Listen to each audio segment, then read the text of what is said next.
오늘도 우리를 예배의 자리에 불러주신 하나님을 찬양합니다. 그 주님께서 지금 우리와 함께 하시고 우리의 일을 지켜보고 바라보고 계신 줄로 믿습니다. 우리 좌우에 있는 성도들과 이렇게 한번 인사 나눴으면 좋겠습니다. 하나님이 지금 우리와 함께 하십니다. 하나님이 지켜보고 계십니다. 네, 오늘도 하나님이 함께 하시는 은혜, 그 은혜 가운데 들어가 하나님이 우리에게 주시는 풍성한 사랑 가운데 나아가는 우리가 되기를 소망합니다. 저는 지난 주간 한 곳을 다녀왔습니다. 용인에 있는 이 모 교회에 다녀왔습니다. 제가 그곳을 간 것은 제 안에 고민이 있기 때문입니다. 그것은 우리 교회의 미래에 대한 고민입니다. 제가 그 용인의 그 교회를 방문한 이유는 그 교회가 교회 어린이 주일학교가 부흥하고 있다라는 곳에서 다녀왔습니다. 우리가 잘 아는 바와 같이 주일학교, 교회에 주일학교가 없는 교회가 많이 있습니다. 요즘에 주일학교가 없는 이유가 여러 가지 이유가 있겠지만 이 아이를 낳지 않는다라는 것입니다. 많이 낳아야 한 명 이게 낳는 겁니다. 그리고 더 많이 2명을 낳으면 그 젊은 가정은 애국자인 것입니다. 그런데 이렇게 가다가 10년 후에는 교회 어린이들을 찾아보기가 힘들어질 것 같습니다. 그러니까 이제 지금 한 20대 후반 30대, 그러니까 이제 20대들이 이렇게 결혼을 할 때 정년기 나이면 한 조사 기관에 의하면은 2030년 10년 후쯤에는 이 부산시의 인구만한 인구가 수가 줄어든다라고 합니다. 현재 부산광역시의 인구 수가 334만 명 가량 됩니다. 그러니까 그만큼 예를 낳지 않는 젊은 세대가 늘어나게 될 것이다라는 것입니다. 그럼 여러분, 한국 교회는 10년 후에는 어떻게 될까요? 한국 교회가 주일학교뿐만 아니라 이 청년들의 수가 줄어들고 있습니다. 그리고 더욱 코로나 이후로 수가 줄어들고 있습니다. 여러분, 그 이유가 무엇일까요? 여러분, 20년 전부터 기독교를 안티하며 부르는 용어가 있었습니다. 그 용어가 무엇인지 아십니까? 10년 전쯤에 어느 대학교에서 기독교를 비평하는 평론회의 이 플랜카드에 기독교라 안 하고 이 개독교라라고 해놓았답니다. 기독교가 아니고 개독교다, 이렇게 플랜카드를 걸었다라는 것입니다. 왜 우리가 그런 모욕을 들어야 하는 것일까요? 우리가 사랑을 실천하지 않기 때문에 그렇게 된 것입니다. 내 이웃을 내 몸처럼 사랑하라는 주님의 말씀대로 사랑을 실천하지 못해서 실천해서 감동 감화를 시켰더라면 이런 비평을 듣지 않았을 것입니다. 고사에 의하면 이 송나라의 여승진이라는 사람이 새 집을 샀습니다. 그런데 누군가가 그 사람에게 집값을 물었습니다. 주인은 1,001만금을 주고 샀다라고 말했습니다. 그래서 사람들이 집값이 그렇게 비싸냐고, 뭔 집값이 그렇게 비싸냐고 말을 합니다. 그랬더니 이분의 대답이 1만금으로 집을 사고 1,000만금으로 이웃을 샀다라고 대답을 했다라고 합니다. 이웃과의 화목한 관계가 얼마나 중요한 것인가를 말해주는 이야기인 것입니다. 중종때 학자 김종국은 1,000금으로 밭을 사고 10,000금으로 이웃을 산다라는 말을 남겼습니다. 여러분, 인간은 홀로 살 수 없는 사회적 존재입니다. 사람은 관계의 존재입니다. 그래서 이 세상에서 관계없이 사는 사람은 아무도 없습니다. 그래서 성경에서 최고의 계명은 위로는 하나님을 공경하고 아래로는 내 이웃을 내 몸과 같이 사랑하라라고 말씀을 하는 것입니다. 오래전 뉴욕에 있었던 일인데 128인 사건이라는 유명한 사건이 있었습니다. 어떤 여인이 길에서 폭행을 당했습니다. 이 여인이 소리를 질렀지만 구해달라고 살려달라고 소리를 질렀지만 많은 사람들이 그 소리를 듣고 창문을 닫았습니다. 마지막 비명 소리가 들려왔을 때 대부분의 사람들은 불을 껐다라고 합니다. 그 여인이 세상을 떠난 뒤에 경찰이 이 증인을 찾기 위해서 조사를 해보니 여인의 비명 소리를 들은 사람이 128명이나 되었다고 합니다.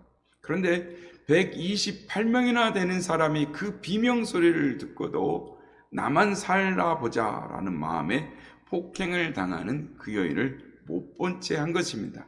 이것이 바로 현대인의 무관심인 것입니다. 옆집에 강도가 들었다 그러면 어떻게 합니까?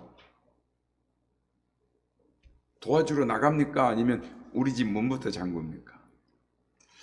이런 일이 2016년 5월 한국에 있었습니다. 강남 모 편의점에서 있었습니다.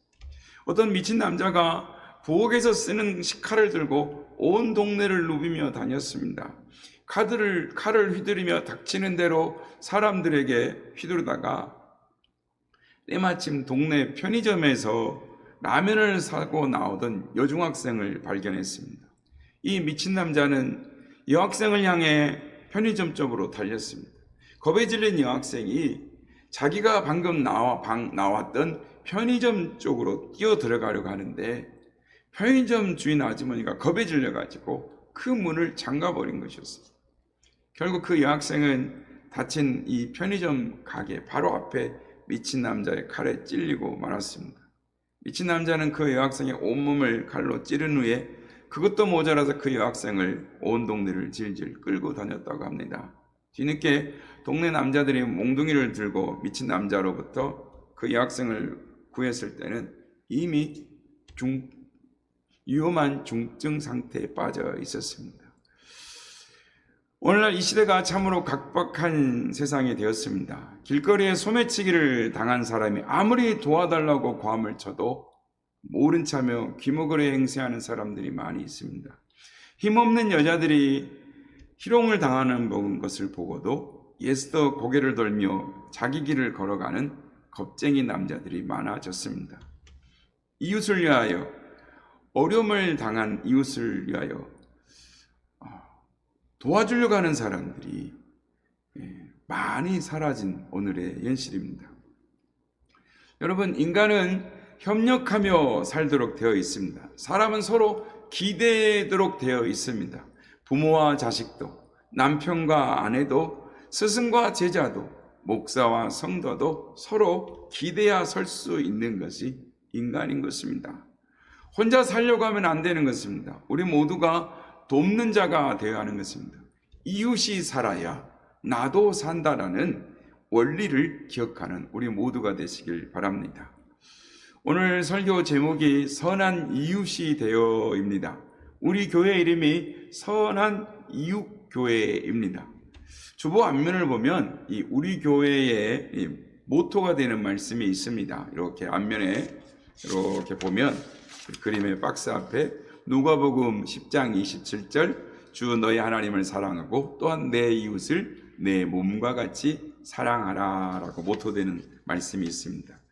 우리 교회가 세워진 이유가 앞에서 말씀드렸지만 세상 사람들에게 손가락질을 당하고 우리의 잘못 때문에 하나님의 영광이 가리워지고 세상 사람들에게 개독교라는 비난과 조롱을 당하고 우리의 주님의 이름이 사람들의 발에 짓밟히는 것이 죄송하고 괴로워서 이제 정말 세상의 교회다운 교회, 사랑을 실천하는 교회, 우리의 옳은 행위로 말미암아 하나님께 영광을 돌리는 그런 교회를 세우자라는 마음으로 교회를 시작하였습니다. 오늘 이 주보 안쪽을 보면 우리 교회 5대 비전이 있습니다. 이렇게 안쪽에 보면 황금난 위에 아래에 5대 비전이 있습니다. 우리 한번 같이 읽어봤으면 좋겠습니다. 제가 지금 이 본문 가지고 5번째 설교를 하는데 처음 듣는 분도 계실 겁니다. 선한 이웃교회 5대 비전 시작. 교회의 크기는 사역의 크기이며 영향력의 크기입니다. 선한 이웃교회는 하나님의 사랑으로 선한 영향력을 끼쳐 하나님께 영광을 돌리는 교회가 되기를 소망합니다. 첫째, 세상에 하나님의 사랑을 드러내는 선한 이웃으로 살아간다. 둘째, 예수 그리스도의 십자가 복음을 전하는 선교적인 교회가 된다. 셋째, 세상이 찾는 교회, 함께하고 싶은 교회를 만든다. 넷째, 신앙과 삶이 일치하는 신앙 공동체를 회복한다. 다섯째, 미래 세대에게 내가 다니는 교회가 자랑스러운 교회가 되게 한다. 우리 모두 한마음이 되어서 이런 교회를 세우도록 힘쓰며 기도하는 우리 모두가 되시길 주의 이름으로 축복합니다. 오늘의 말씀은 선한 사마리아인의 비유로 잘 알려진 유명한 말씀입니다. 본문에 대하여 대부분 사람들이 이 불쌍한 사람들에게 구제, 자선이나 구제가 중심이 되는 것으로 생각을 하지만 실상은 그렇지 않습니다. 이 말씀은 복음적 교훈의 말씀으로 오늘의 비유는 율법사가 예수님께 찾아온 것에 대한 데에서 출발을 하는 것입니다. 그리고 그 율법사가 질문한 것이 사회적 책임이나 구제 활동에 대한 질문을 한 것이 아니고 영생의 문제를 물었습니다. 내가 무엇을 하여야 구원을 얻으리까? 그래서 영생의 문제에 대한 답변을 예수님이 하신 것입니다. 오늘 보면 25절에서 28절 말씀입니다. 어떤 율법 교사가 일어나 예수를 시험하여 이르되 선생님, 내가 무엇을 하여야 영생을 얻으리까? 예수께서 이르시되 율법에 무엇이라 기록되었으며 내가 어떻게 읽느냐? 대답하여 이르되 내 마음을 다하며 목숨을 다하며 힘을 다하며 뜻을 다하여 주 너의 하나님을 사랑하고 또한 내 이웃을 내 자신같이 사랑하라 하였나이다. 예수께서 이르시되 내 대답이 옳도다. 이를 행하라. 그래야면 살리라 하시니. 율법사는 유대 사회에 제일 유식한 사람입니다. 그런 율법 선생이 예수를 한번 골탕 먹이려고 찾아온 것입니다. 너는 나사렛 시골 동네에 살고 자라나서 율법 학교 한 번도 못 나온 주제에 뭘 안다고 대중을 모아놓고 잘난 체라고 떠들고 다니느냐? 내가 질문하는 거에 대해서 대답을 좀 한번 해봐라. 망신을 주려고 덤벼든 것입니다. 그래서 그는 신앙생활에 있어서 가장 중요한 포인트인 영생의 문제를 들고 나왔습니다. 자신의 지식을 가지고 예수님을 망신을 주므로 자신을 조금 드러내 보이려는 생각을 가지고 온 것입니다. 그리고 질문을 했습니다. 예수님이 그에게 이렇게 대답하십니다. 율법에 무엇이라고 기록되어 있느냐? 이 사람은 신이 나서 말합니다. 첫째, 주 너의 하나님을 사랑하라. 둘째, 내 이웃을 내 몸같이 사랑하라. 100점입니다. 예수님도 인정하셨습니다. 내 대답이 옳도다. 이를 행하라. 그리하면 살리라. 그러면 여기서 이야기가 끝이 나야 합니다. 그런데 이 율법사가 또 잔머리를 굴려서 질문을 합니다. 그러면 내 이웃이 누구시죠? 이 질문도 자기의 의의를 나타내려고 질문을 한 것입니다. 그래서 예수님은 당시 종교인들의 그릇된 신앙관을 깨우치려고 이웃이 누구인가에 대한 대답으로 예화를 들어 설명하게 된 것이 오늘 본문의 말씀인 것입니다. 여기에 등장하는 몇 종류의 사람을 보면 이 이야기가 율법사에게 하나님의 뜻이 무엇인지를 알려주려고 하시는 주님의 의도를 알 수가 있습니다. 오늘 비유에 세 종류의 사람이 나옵니다. 하나는 강도입니다. 이 사람은 그의 삶의 철학에 있어서 물질이 가장 중요합니다. 그는 하나님이 없어도 상관이 없습니다. 이웃은 죽어도 상관이 없습니다. 오직 물질만이 최고인 것입니다.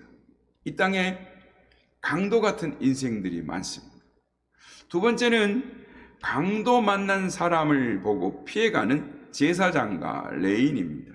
그들이 쓰러진 피해자를 돌보지 않고 그냥 지나간 것은 이유가 있습니다. 율법 때문에 그런 것입니다. 구약시대 율법은 피는 절대로 만지지 말고 죽은 자의 시체를 만드는 것은 부정한 행위였습니다. 그것을 가르치는 사람이 레위인이었고 제사장이었습니다. 그들은 즉 율법, 하나님의 말씀에 충실하기 위해서 그냥 지나간 것입니다. 예수님이 지금 율법사를 놓고 그것을 강조하시는 것입니다. 너도 강도 만난 사람을 만났으면 너도 그냥 지나갔을 것이 아니냐? 그러면 그렇게 율법에 충실한 너희들은 하나님 모시기에 훌륭한 사람들이겠느냐? 너희들은 율법의 근본 정신을 잃어버린 사람들이다라고 이렇게 지금 말씀하고 계시는 것입니다. 세 번째는 유대인들이 개처럼 여기는 가까이 하지 않는 사마리아 사람입니다.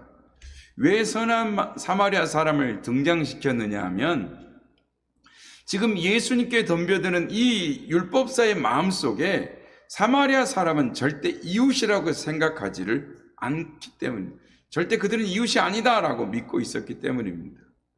수가성 우물가에서 물 길러 온 여인에게 예수님께서 물을 좀 달라라고 했을 때 그 사마리아인이 깜짝 놀랍니다. 그래서 뭐라고 말합니까? 당신은 유대인 남자로서 어찌 나에게 물을 달라고 합니까? 유대인이 사마리아인과 상종치 아니하밀러라 라고 말씀합니다.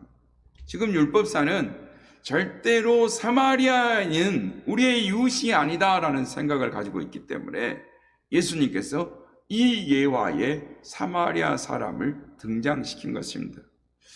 오늘 말씀은 불쌍하게 된 사람들을 도와주라는 데 목적이 있지 않습니다. 영생의 문제를 질문한 율법사에게 누가 이웃이냐? 참된 이웃을 가르쳐 주는 데에 목적이 있습니다. 말씀의 초점은 유대인이나 사마리아인이나 차별을 없애고 모두를 구원하는 것이 율법의 가르침이다라는 것입니다. 여러분, 우리는 강도 만난 사람들입니다. 인류의 조상 아담과 하와가 에덴 동산에서 강도를 만났습니다.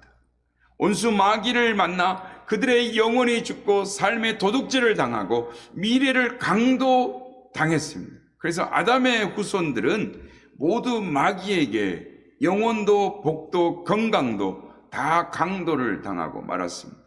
그래서 예수님이 요한복음 10장 10절에서 도둑이 오는 것은 도둑질하고 죽이고 멸망시키려는 것뿐이요 내가 온 것은 양으로 생명을 얻고 더 풍성히 얻게 하려 함이라 라고 말씀을 하는 것입니다. 마귀에게 의로움을 도둑질 당하고 건강도 물질적 풍요와 축복도 영원한 생명도 다 강도당하고 만 것입니다. 귀한 것을 빼앗기고 옷벗김을 당하고 상처투성이가 된 오늘날 우리 인생들의 현실인 것입니다. 모든 사람들은 죄책감과 절망에 허우적거리고 허무와 죽음의 공포 속에서 발버둥치게 된 것입니다. 이런 우리를 누가 도와줄 수가 있겠습니까? 성경에 보면 예수님께서 바로 우리를 위해 찾아오신 선한 사마리아인인 것입니다. 하나님의 아들이 육신을 입고 우리에게 다가왔습니다. 피투성이가 된 우리들을 그냥 지나쳐 가신 것이 아니라 우리를 불쌍히 여기셨습니다. 예수님이 우리에게 오셔서 어떻게 하셨습니까? 예수님께서 선한 사마리아인처럼 포도주를 부어주셨습니다. 포도주는 영적으로 예수님의 피를 상징합니다. 십자가에 흘리신 보혈로 우리를 씻어주시고 마귀의 권세에서 건져내어 하나님의 나라로 옮겨주신 것입니다. 그리고 사마리아인이 자기 옷을 찢어 붕대를 만들어 상처에 감아주듯이 예수님은 사랑으로 우리를 껴안고 이해하고 동정하고 붕대로 감아주고 주막집과 같은 교회로 우리를 데리고 오셔서 돌봐주시는 것입니다. 예수님께서 사랑을 가지고 오셔서 우리를 구원해 주지 않으셨다면 우리는 여전히 강도 만난 사람처럼 고통 중에 신음하며 멸망당하고 말 인생들인 것입니다. 사랑하는 여러분, 우리 주위에 여리고로 내려가다가 강도를 만난 사람처럼 어려움을 겪고 있는 사람들이 너무나 많이 있습니다. 눈을 떠 좌우를 돌아보면 밤중에 때강도가 집안에 들이닥쳐서 모든 걸 털고 간 것처럼 어려움을 겪는 사람들이 있습니다. 홍수나 태풍이나 지진이나 기근 같은 자연재해의 강도를 만나서 굶주림과 질병에 허덕이는 사람들이 있습니다. 각종 질병의 강도를 만나서 지체의 장애가 되어 슬퍼하는 사람도 있습니다. 강도 같은 친구를 만나서, 강도 같은 부모를 만나서, 강도 같은 종교 지도자를 만나서 상처를 받고 마음에 쓴뿌리를 아는 채 살아간 사람들이 너무나 많은 것입니다. 마귀 강도에게 눌려서 영적으로 자유하지 못한 채 살아가는 사람들이 너무나 많은 것입니다. 그들이 주님의 도우심을 필요로 하는 사람들입니다. 오늘 율법사에게, 아니 저와 여러분에게 하시는 주님의 음성을 들으시길 바랍니다. 가서 너도 이와 같이 하라. 죽어가는 그들을 구원해내라. 여러분, 성도의 목표는 예수님을 닮아가는 것입니다. 예수님은 하늘 보좌를 버리시고 이 땅에 오셔서 몸을 찢기시고 피를 흘려 구원해 주셨습니다. 하늘에서만 내려다보고 계신 것이 아니라 우리를 구원하시려고 낮고 천한 인간으로 오셔서 자신을 희생하셔서 우리를 구원해 주셨습니다. 사람마다 생각이 다르겠지만 미국이란 나라는 복받은 나라입니다. 왜 복을 받은 나라냐면 그들은 받은 복을 나눠주는 은사를 가진 사람들이기 때문입니다. 세계를 향하여 나누어주는 것입니다. 전 세계 남을 돕는 절반 이상이 미국에서 하고 있습니다. 나눔이나 봉사를 말할 때 빌 게이츠를 뺄 수가 없는데 빌 게이츠 부부가 300억 불을 남을 도와주었습니다. 놀라운 일입니다. 300억 불이면 우리나라 돈으로 30조가 넘습니다. 2018년 평창 동계올림픽을 하고 나서 우리 정부가 우리나라가 이 얻는 경제 효과를 얼마로 보냐면 직접적 효과를 21조로 이렇게 예상을 합니다. 얼마 수익을 받는지 모르겠습니다. 그러나 30조가 넘는 그 돈을 빌 게이츠가 낸 것입니다. 그보다 더 놀라운 일도 있죠. 워렌 버핏은 435억 불을 냈습니다. 지금같이 60조가 넘는 돈을 낸 것입니다. 자기 개인 돈 435억 불, 60조, 온 세계가 놀라는 것입니다. 사마리아인이 가진 것은 기름 한 통, 포도주, 입고 있는 옷밖에 없었습니다. 부자가 아닙니다. 그럼에도 불구하고 자기가 가지고 있는 것, 자기가 가지고 있는 기름과 포도주로 상처를 씻고 옷을 찢어 붕대로 만들어 도와준 것입니다. 우리가 큰 부자가 되어야 선한 사마리아인이 되는 것이 아닙니다. 내게 있는 것으로 할 수 있습니다. 조그마한 빵 조각을 나눠주고 내가 입은 옷, 내게 있는 것으로 이웃을 도와주고 구제하는 선한 사마리아인이 될 수 있습니다. 여러분, 우리가 수천 번, 수만 번 사랑한다라고 말을 해도 증명되지 않으면 그 소리는 헛소리에 불과한 것입니다. 증명되지 않는 사랑은 사랑이 아닌 것입니다. 하나님이 우리를 사랑한다라고 수없이 말해도 그의 외아들 예수 그리스도를 십자가에 내어주지 않으셨다면 우리가 구원을 받을 수 없는 것과 같은 것입니다. 어떤 남자가 오랫동안 마음에 두고 있던 한 여인에게 용기를 내어서 프로포즈를 했습니다. 그런데 이 여인이 이렇게 말을 하는 것입니다. 앞으로 100일 동안 하루도 빠짐없이 내 방 앞 창문 앞에서 꽃을 들고 100일 동안 밤을 새우시면 당신의 사랑을 받아들이겠습니다. 그날부터 이 여인의 방 창문 앞에는 매일 밤 한 남자가 꽃을 들고 서 있었습니다. 비가 내리고 바람이 불어도 그 여인의 방 창문 앞에는 하루도 빠짐없이 꽃을 들고 서 있는 남자가 있었습니다. 100일을 앞둔 하루 앞둔 99일째 되는 저녁, 창문 앞에 서 있는 그 남자를 보고 감동받은 그 여인이 마침내 그 남자의 사랑을 받아들이기 위해서 문을 열고 밖으로 달려갔습니다. 그리고 비에 흠뻑 젖은 남자를 끌어안았습니다. 그러자 그 남자가 이렇게 말하더랍니다. 저는 알바생인데요. 여러분, 사랑을 돈으로 살 수 있습니까? 진정한 사랑은 마음에서 우러나오는 행동이 뒤따라야지 말로만 하는 사랑은 진정한 사랑이 아닙니다. 진정한 사랑은 행동이 수반되어야 하는 것입니다. 이 이야기는 연탄길이라는 책에 나오는 실화입니다. 서울 근교에 유원지를 다녀오던 한 가족이 있었습니다.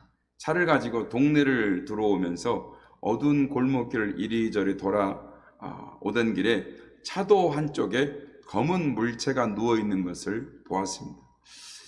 예감이 심상치 않아서 차를 멈추고 내려오다 보니 한 청년 남자가 피투성이가 되어서 쓰러져 신음을 하고 있었습니다. 뺑소니 사고였습니다. 경찰에 신고하고 가자라는 아내를 설득해서 그럴 수 없다고, 이 골목에 애들하고 당신하고 조금 이렇게 기다리라라고 하고 신음하는 사람을 차에 태워서 인근 병원에 갔는데 너무 중상이어서 받아줄 수가 없다는 것입니다. 그래서 할 수 없어서 다시 그를 태워서 큰 병원으로 가서 입원 수속을 하는 동안 많은 시간이 흘렀습니다. 일을 끝내고 돌아와서 아내와 아이들이 서 있어야 할 곳에 갔더니 아내와 아이들이 없습니다. 아마 기다리다가 지쳐서 집으로 갔나 보다라고 생각을 하고 집으로 가는데 자기 집 쪽으로 소방차가 사이렌 소리를 내며 갑니다. 왜 그런가 하고 갔더니 자신의 집 조그만 빌라가 지금 그 빌라동이 불에 붙어 불이 타고 있었습니다. 큰일 났다라고 걱정하며 차에서 내려보니 아내와 또한 아이들이 밖에 서 있습니다. 윗집에 살고 있던 처제 식구들도 나와 있습니다. 어떻게 된 일이냐라고 물어봤더니 기다리다가 지쳐서 처제에게 전화 걸어서 차를 가지고 와서 우리를 좀 데려가 달라고 했더니 처제 식구들이 함께 다 차를 몰고 와서 언니네 집 식구를 태우러 가는 사이에 빌라가 가스 폭발로, 요즘 그런 일이 없습니다만은 연탄길이 나올 때쯤이면 한 20년 전쯤 되죠. 그래서 모두가 다 무사했다라는 것입니다. 그런데 유독 그 안에 나오지 못한 사람들이 있었습니다. 102호 사람들은 죽었습니다. 그 뒤에 경찰 조사에 의하면 바로 102호에 사는 사람들이 뺑소니를 한 사람들이었다라는 것입니다. 이웃의 어려움 당하는 것을 보고 구하려고 나섰던 남자의 가족은 자기 집안을 다 살릴 수 있었고, 어려움 당하는 사람들을 보고 뺑소니를 쳤던 사람은 죽었습니다. 여러분, 이건 하나의 단편적 이야기지만 남을 살리는 것이 내가 사는 길인 것입니다. 성도 여러분, 세상에는 강도 만난 사람들이 많이 있습니다. 굶주림의 강도, 질병의 강도, 각종 사고, 가정 불화의 강도, 유혹의 죄와 마귀의 강도를 만나서 신음하는 방황하는 영혼들이 많이 있습니다. 지금도 이 시간에 교회 밖을 나가면 강도 만나 죽어가는 사람들이 있습니다. 주님을 알지 못한 채 죽어가는 사람들이 있습니다. 직장에 가면, 사업장에 가면 삶의 의미도 모른 채 강도 만난 사람처럼 죽어가는 영혼들이 많이 있습니다. 우리 이웃에도, 아니 우리 가정에도 강도 만난 사람처럼 죽어가는 영혼들이 많이 있습니다. 그들은 우리들의 도움의 손길을 기다리고 있습니다. 자신의 이웃이 되어줄 선한 사마리아인을 애타게 기다리고 있습니다. 찾고 있습니다. 세상에 누군가의 도움이 없이는 죽을 수밖에 없는 이들이 있다라는 것입니다. 오늘 주님은 우리에게 도전하고 계십니다. 너도 가서 강도 만난 사람의 이웃이 되어주어라. 오늘날 코로나 시대입니다. 많은 사람들이 코로나 이전으로 돌아가면 좋겠다고 합니다. 코로나 이전으로 돌아가면 교회가 잘 될 것 같습니까? 코로나 이전에도 교회는 쇠락의 길을 걷고 있었습니다. 코로나 이후가 되니 누가 나옵니까? 교회 열심히 다니던 사람, 봉사하던 사람들은 교회를 나옵니다. 그러나 교회에서 뒷짐지고 구경하고 그냥 교회만 왔다 갔다 했던 사람들은 지금 나오지 않습니다. 주님께서 우리에게 엄청난 것을 요구하는 것이 아닙니다. 한 영혼, 죽어가는 한 영혼의 이웃이 될 것을 요구하시는 것입니다. 여러분, 사랑은 말이 아니라 행동입니다. 사랑은 생각으로 하는 것이 아니라 손과 발로 하는 것입니다. 물에 빠져 죽을 위험에 처해 있는 사람을 보며 생각이 필요한 것이 아니라 행동인 것입니다. 마찬가지로 사단에게 넘어갈 위험이 있는 사람들에게 필요한 것은 생각이 아니라 행동인 것입니다. 어려움을 당한 사람에게 필요한 것은 값싼 동정심보다 사랑의 손길인 것입니다. 그러므로 사마리아인처럼 사랑이 필요한 사람들에게 말과 혀로만 하지 말고 주님의 사랑으로 싸매고 돌봐주는 우리 선한 이웃이 되어서 이 시대에 요구하시는 선한 이웃, 너도 가서 이와 같이 하라는 주님의 말씀에 순종하는 선한 이웃들이 다 되시길 예수님의 이름으로 축복합니다.